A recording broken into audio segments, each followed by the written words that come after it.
Sir मी बरी आहे. ईशा शांत राहा.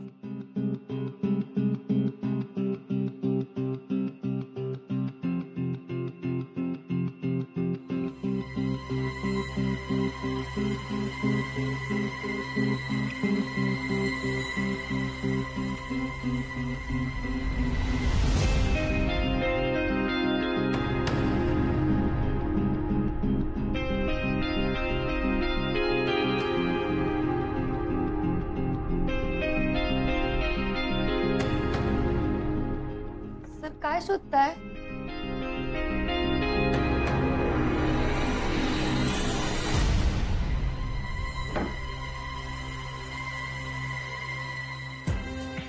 सर हे काय आहे? छडी. कशाला? मला मारायला. हो पण सर मी का मारीन तुम्हाला? ईशा हे हातात घे आणि मला शिक्षा कर. सर पण कसली शिक्षा? कारण मी चूक केली ईशा. कसली चूक सर? माझ्या चुकीची शिक्षा मला व्हायला पाहिजे ईशा. ही छडी हातात घे आणि मला शिक्षा कर. मी तुला राजनंदिनी म्हणलो ईशा. मला माहिती तुला काय वाटलं असेल पण नकळत माझ्या तोंडून बाहेर निघून गेला आणि नंतर मी खूप मोठी चूक केली ईशा. ही छडी हातात घे आणि मला मार प्लीज. सर मी नाही मारू शकत तुम्हाला. तर तुम्ही ही गोष्ट प्लीज मनावर घेऊ नका. मला काहीच नाही वाटलेलं त्याचं. ईशा चुकीला माफी नाही. मला शिक्षा व्हायलाच पाहिजे. ही छडी हातात घे आणि मला मार. तर नका ना त्रास करून घेऊ स्वतःला प्लीज. ईशा ही छडी हातात घे आणि मला मार.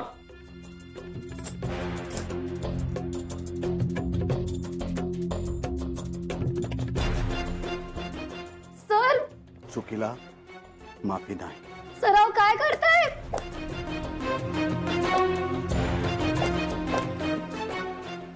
सर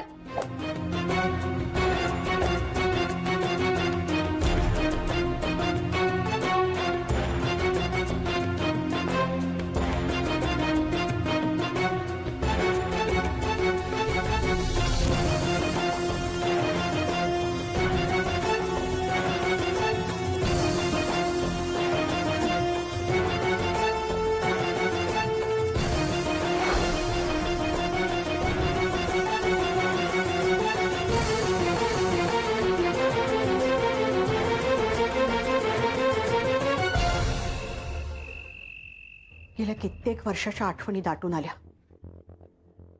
गेल्या अनेक वर्षात त्यांनी जाणीवपूर्वक तिचा उल्लेख टाळलाय.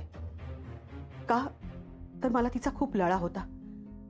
मला त्रास होऊ नये म्हणून त्यांनी खबरदारी घेतली आणि अचानक राजनंदिनी अशी सरांनी हाक मारली. अनादानीने मारली असेल साहेब. सरांच्या लक्षात पण आलं नसेल. विलास तुला सांगावं की नाही मला कळत नाही. कदाचित तुला पटणारही नाही. पण तुझ्याशिवाय मी कोणाशी बोलू हे सगळं? आई साहेब असं काय करताय तुम्ही? सांगा ना. ईशामध्ये मला राजनंदिनीचा भास होतोय.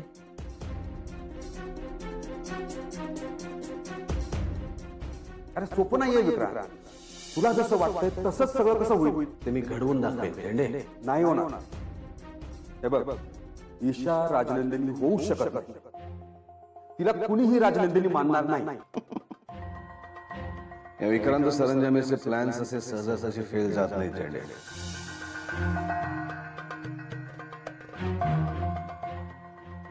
नाही म्हणजे असं कसं आहे साहेब? विक्रांतनी तिला राजनंदिनी अशी हाक मारली ना, त्यात मला हीच शक्यता वाटते. कसली शक्यता? कदाचित विक्रांतला ईशामध्ये राजनंदिनी असल्याचा भास होतो की काय, जसा मला होतोय. मला काय वाटतं साहेब, तुम्ही खूप विचार करताय का? तुला पटलं नाही ना, माहितीये मला. पण मला सांग, दोघींनाही सेम मार्क कसे मिळाले? अहो आई साहेब, हा फक्त योगायोग आहे. नाही, योगायोग नाही. ईशा या घरात आल्यापासून मला शांत झोप लागायला लागली. हाही निव्वळ योगायोग आहे का? हो आई साहेब, हो. जाऊ दे, उगाच बोलले मी तुझ्याशी. मला वाटलं तू मला समजून घेशील.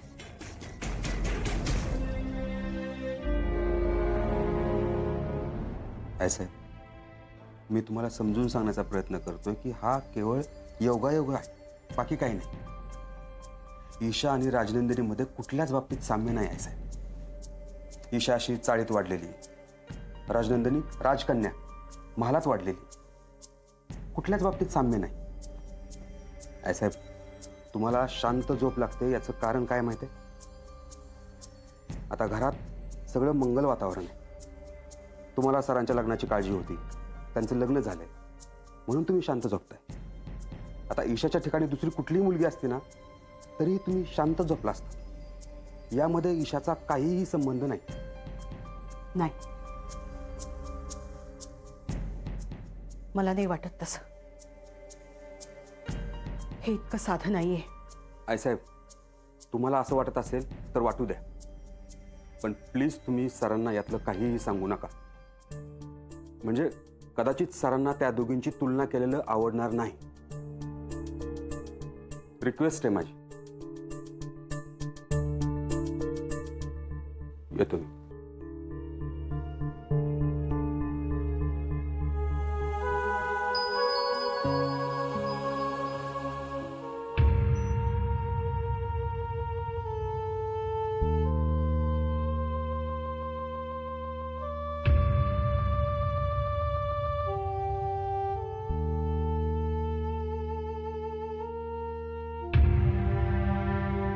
ईशा, तर काय होय, का केलं तुम्ही असं? मला नाही आवडलंय अजिबात. इतक्या वर्षात मी एक गोष्ट शिकलो ईशा, आपण जर एखादी चूक केली ना त्या चुकीची शिक्षा स्वतःला द्यायची. मग आयुष्यात तशी चूक परत कधीच घडत नाही, कायम लक्षात राहते ती. सराव, पण चूक चूक असते, ती माणसाकडूनच घडते ना. मग त्याची एवढी शिक्षा कशाला करून घ्यायची स्वतःला? मला तुझ्या बाबतीत कुठली चूक करायची नाहीये ईशा. तुला गमवायचं नाहीये मला. सर, मी तुम्हाला सोडून कुठेही जाणार नाहीये, त्यामुळे हे असं पुन्हा नाही करायचं.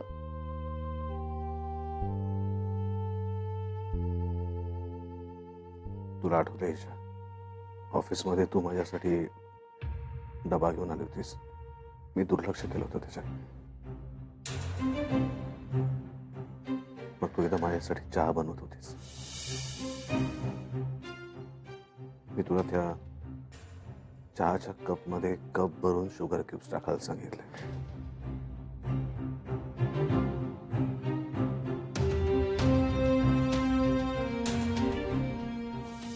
आणि मग तू फेकून दिला का? तुझं प्रेम माझ्यावरच मला कळत होतं ईशा. तू ते व्यक्त करत होतीस, पण मला मात्र तेव्हा ते शक्य नव्हतं. मी टाळत होतो तुला, टाळत होतो. मनामध्ये तुझ्याबद्दल जे काही येतंय ते व्यक्त करायला घाबरत होतो. या पाठीमागचं कारण काय होतं माहिती? राजनंदिनी.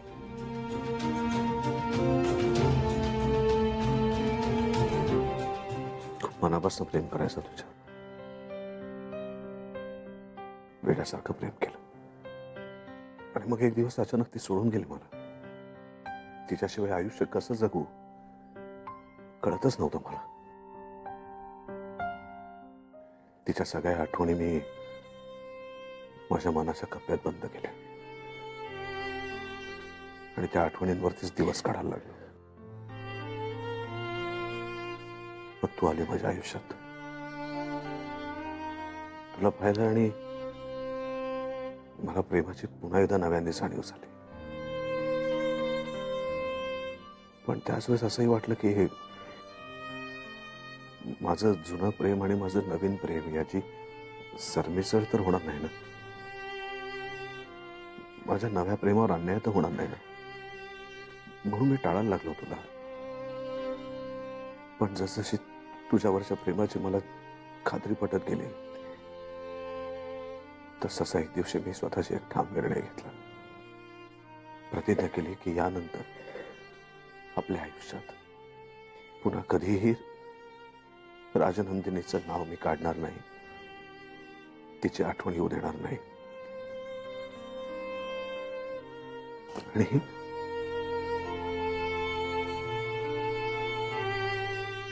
आणि माझीच प्रतिज्ञा मी मोडली ईशा. सर, नकळत का होईना, चुकून का होईना, पण तिचं नाव माझ्या तोंडी आलं आणि मला पूर्ण कल्पना आहे तुला काय वाटलं असेल. मी चूक केली ईशा आणि त्याचं प्रायश्चित्त मी घेतलंय. सर अहो, पण ते चुकून घडलं ना, होऊ शकतं असं. नाही नाही, असं नाही होतं का मग ईशा? सर नाही हो. ईशा, आपल्या प्रेमात तिचं नाव, तिची आठवण काही निघतं कामा नये. मी चुकलो ईशा, मी खरं चुकलो. I am really very sorry. मला खरंच माफ कर ईशा. सर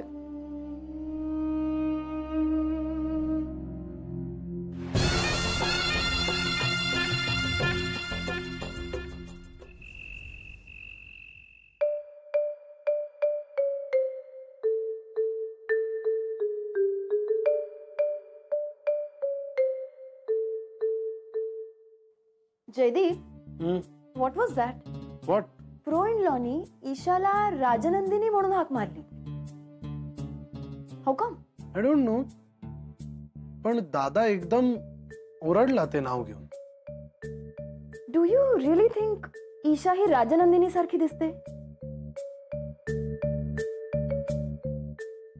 वेल, राजनंदिनी एक्झॅक्टली कशी दिसायची हे मला फारसं आठवत नाहीये. नाही, कारण मी खूपच लहान होतो ना ती गेली तेव्हा. पण मी फोटोज मध्ये बघितले. पण I don't think my friend वहिनी राजनंदिनी सारखी दिसते. Exactly, I think the same. म्हणजे ईशा बघ ना, ईशा चाळीतली एक गरीब साधारण मुलगी. राजनंदिनी नो वे.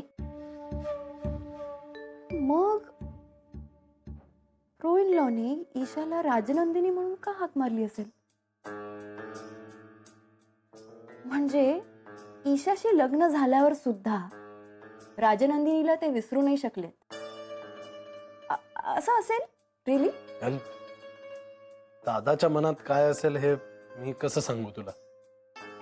हा, पण मी वहिनीबद्दल सांगू शकतो. हो yeah, that is your current obsession. Sonia, my friend वहिनीनी मला ऑफिसमध्ये चॉकलेट दिलं. तसं बघायला गेलं तर इट्स जस्ट अ चॉकलेट. पण मला फार बरं वाटलं त्यानंतर. इनफॅक्ट मला एक्झॅक्टली काय वाटलं हे मी तुला सांगू पण शकणार नाही. But it was something else. Okay okay, I got it. मला कळलंय सगळं. पण मला हे कळलं नाही की तुझ्या मनात ईशाबद्दल इतकं सॉफ्ट कॉर्नर काय? ते मलाही कळलं नाहीये सोनिया. हे मी पण हाच विचार करतो.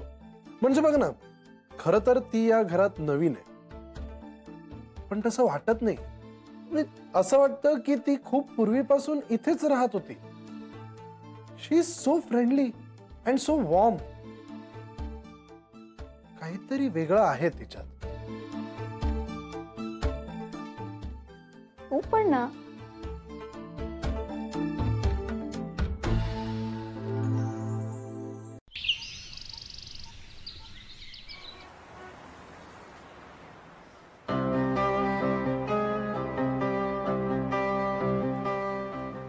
कुठे चाललोय आपण?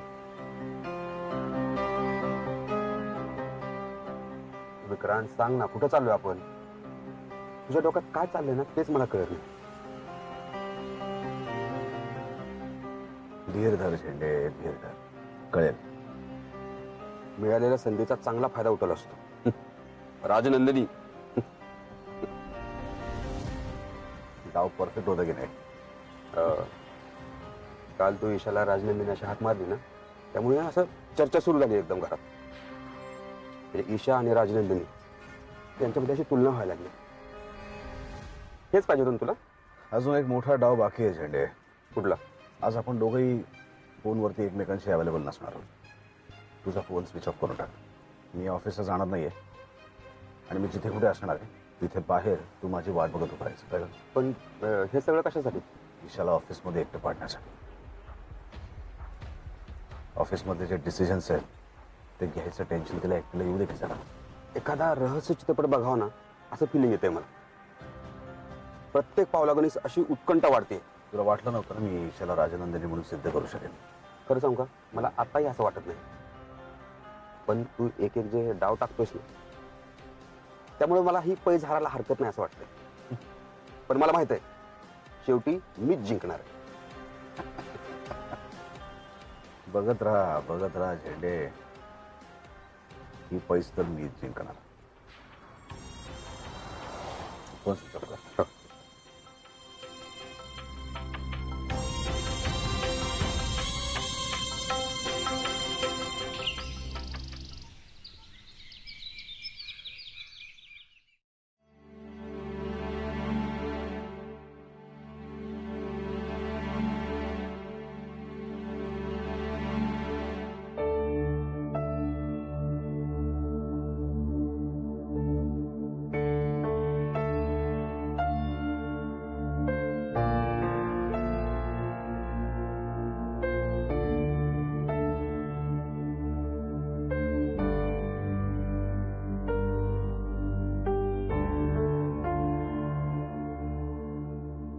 सर,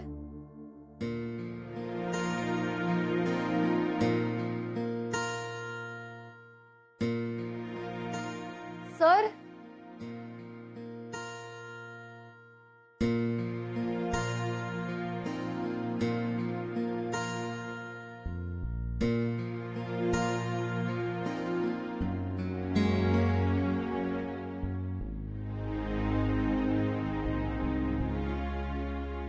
मला न सांगता सर कुठे गेले असतील एवढ्या सकाळी?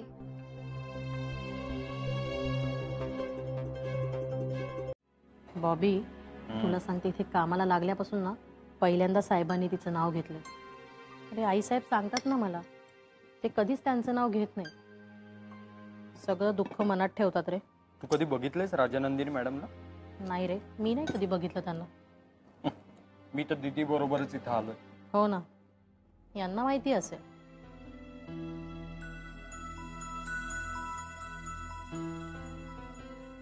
सांगा ना, ईशा मॅडमला विक्रांत सरांनी तशी हाक मारल्यापासून ना त्यांच्याबद्दल जाणून घ्यायची जरा इच्छा निर्माण झाली. बॉबी, यांना सगळं माहिती आहे, पण हे काहीच सांगणार नाहीत आपल्याला. जाऊ दे. अरे ईशाताई, चहा घेणार का तुम्ही? केलेला आहे. नाही नको. मला सांग, विक्रांत सर कुठे गेलेत माहितीये? ते सकाळीच बाहेर गेलेत. हो का? अहो ऑफिसला गेले असतील. सकाळी लवकर उठून जायची सवय आहे ना त्यांना.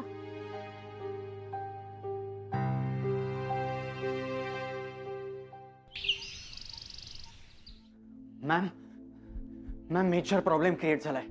मला माहित नाही ही सिच्युएशन मी कशी हँडल करणार आहे. तुम्ही मला मिहीर, रिलॅक्स. फाईल खाली ठेव. Sit down. पाणी पी. आरामात. आता मला शांतपणे सांग काय झालं. सॉरी मॅम, मी खूप जास्त नर्वस झालो होतो. काय जॉईन झाल्यापासून अशी सिच्युएशन कधीच आली नाही ना माझ्यावर. सो मिहीर, नीट एक्सप्लेन करून सांगशील काय झालंय प्लीज? Yes ma'am. थँक्यू. ईशाने तो डिसिजन घेतला ना छोटे युनिट बंद करण्याचा, त्यांनी सिरियस प्रॉब्लेम क्रिएट झालाय मॅम. तो लेबर कॉन्ट्रॅक्टर आहे ना जाम भडकलाय. What? Yes ma'am.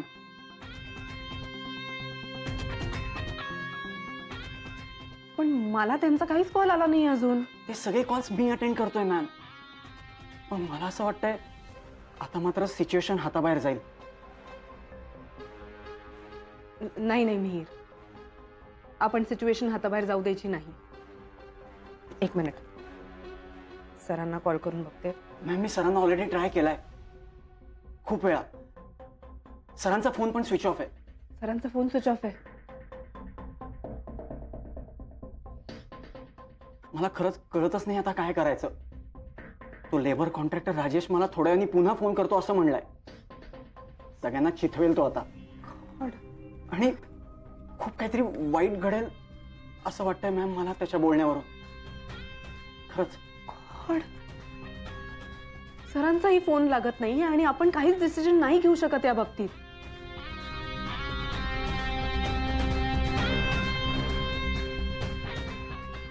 Actually we can do one thing. जिने ही सगळी सिच्युएशन क्रिएट केली आहे ना तिलाच ही हँडल करू. पण पुन्हा त्या राजेशचा मला फोन येईल ना, त्याला मी काय उत्तर देऊ मॅम? It's okay. तू तू त्यांना ऑफिसमध्ये बोलून घे. हां ठीक आहे, मी सांगतो मॅम. तर Mrs Saranjame, now be ready.